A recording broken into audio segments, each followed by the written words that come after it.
ప్రస్తుతం మనతో పాటు దడెం రామరెడ్డి గారు ఉన్నారు. ఇబ్రాహీంపట్నం బీఆర్ఎస్ పార్టీ సీనియర్ నాయకులు. రామరెడ్డి గారు, ఏ విధంగా ఉంది ఈ రోజు రేవంత్ రెడ్డి కూడా ప్రెస్ మీట్ కూడా పెట్టినటువంటి సందర్భం, అండ్ బీఆర్ఎస్ పార్టీ గెలిచే ఛాన్సెస్ ఏమైనా ఉన్నాయి అనుకోవచ్చు? 100% గెలిచే ఛాన్స్ ఉన్నాయి. ఇప్పుడు ఎట్లుందంటే పరిస్థితి, గవర్నమెంట్ కాంగ్రెస్ గవర్నమెంట్ అలీబాబా రెడజన్ దొంగలాగుంది. ఒక మంత్రి హోదాలో ఉన్న మంత్రికి ఎలక్షన్ అన్నాడు, రిజల్ట్ అన్నాడు తెలియదు.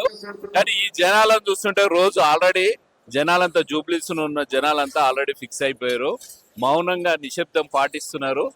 ఎవరు ఎన్ని జిమ్మిక్కలాడినా ఏం చేసినా అంటే నిన్న మొన్న ప్రచారాలు చేసుకో శాతగాక ఓడిపోదాం అనేది ఉద్దేశంతో పోలీసులను పెట్టి ఇంటెలిజెన్స్ వాళ్ళని పెట్టి వాళ్ళు ఇక్కడ ప్రచారం చేస్తున్న బీఆర్ఎస్ కార్యకర్తలను ఎవరైతే వర్క్ చేస్తారో వాళ్ళని బెదిరించి వాళ్ళని ప్రచారం చేయకుండా చూసి వాళ్ళు రిగ్గింగ్ చేసి గెలవాలని చూస్తారు. కానీ ఆ పరిస్థితి లేదు. ఆల్రెడీ జూబ్లీస్ లో ఉన్న ఓటర్లు చాలా తెలివిమంతులు. ఆల్రెడీ మాగంటి గోపీనాథ్ గారు చేసిన సేవలు మరియు కేసీఆర్ గారు చేసిన సేవలు, టీఆర్ఎస్ పార్టీ చేసిన సేవల్ని గుర్తించి మరి ఒకసారి ఈ బై ఎలక్షన్ లో మాగంటి సునీత గారిని అత్యధిక మెజారిటీతోనే గెలిపిస్తారు.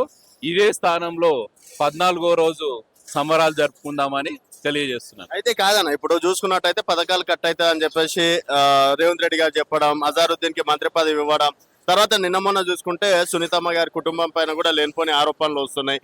ఇవన్నీ జనాలు నమ్ముతారంటారా?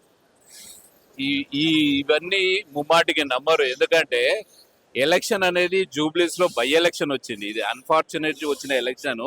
ఇది స్టేట్ మొత్తం రాలేదు. నేను ఒక మంత్రి అంటాడు, నిన్నగాక మొన్న అయిన మంత్రి నాకు ఓటు ఈడ జూబ్లీస్ లో టీఆర్ఎస్ ఓటేయకపోతే నేను మళ్ళీ మీ దగ్గర కొరకు రాను అని అంటే ఆయన ఎన్నడొచ్చిండు ఈ జూబ్లీస్ కి? ఎన్నడొచ్చిండు? ఎన్నడు సేవ చేసిండు?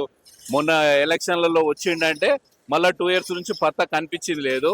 మైనార్టీ ఓట్ల గురించి ఒక మైనార్టీకి మినిస్టర్ ఇచ్చారు.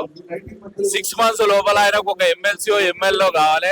ఎమ్మెల్యేలు అయితే ఖాళీ లేవు, ఎమ్మెల్సీలు కూడా ఖాళీ లేవు. 6 నెలల కల్లా ఆయన మినిస్ట్రీ కలాస్ అవుతుందని మేము తెలుపుతున్నాం. అయితే ఇప్పుడు మైనార్టీ ఓట్ బ్యాంక్ కోసము కాంగ్రెస్ అంటేనే మైనార్టీ అంటే కాంగ్రెస్ అని చెప్పేసి కూడా నిన్న మొన్నటి వరకు చెప్పినటువంటి మాట, దీన్ని ఏ విధంగా చూసుకోవచ్చు?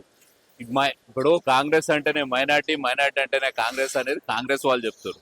కానీ మైనార్టీ సోదరులంతా మైనార్టీ ఓట్ అంతా బీఆర్ఎస్ వైపే ఉంది. అది కేసీఆర్ వైపే ఉన్నారు. రేపు 11వ తారీఖు నాడ ఎలక్షన్ కారు గుర్తుపై భారీ ఎత్తున మైనార్టీస్ ఓట్లేసి 14 నాడు విజయోత్సవ సభ మైనార్టీసీలే ఈ జూబ్లీస్ లో నిర్వహిస్తారు. ఇక్కడే కలుద్దాం 14 నాడు. ఇదే సెలబ్రేషన్ భారీ ఎత్తున, ఇంతకంటే ఎక్కువ భారీ ఎత్తున సెలబ్రేషన్ చేసుకుందాం. ఓకే.